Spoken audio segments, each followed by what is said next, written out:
During the winter months, the Arctic region is cold and dark, with little to no sunlight or solar heat. Sea ice grows during this time, reaching its largest extent sometime in March. When something disrupts the cold, dry, winter Arctic atmosphere, sea ice can feel the effects, and these effects may linger through the season. At the end of December 2015, an extreme cyclone formed in the North Atlantic and swept into the central Arctic. North Atlantic cyclones, like this one, are low-pressure centered systems of strong swirling winds transporting unseasonal heat and moisture into the Arctic from lower latitudes, disrupting sea ice growth.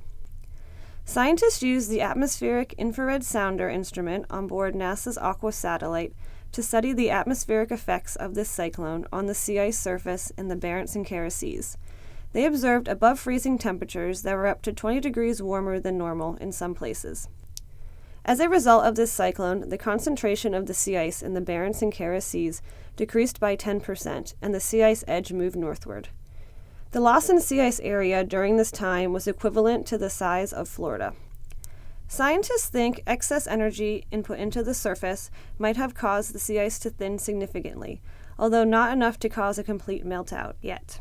After the storm, weather conditions returned to normal, but the sea ice extent remained low throughout the month of January, with large parts of the Barents and Kara seas unseasonably ice-free.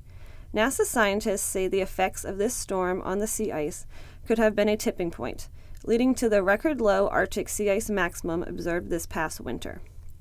As we approach this winter season, after the second lowest summer sea ice extent on record, NASA scientists wonder if cyclones like this one will have similar or worsened effects on the vulnerable sea ice.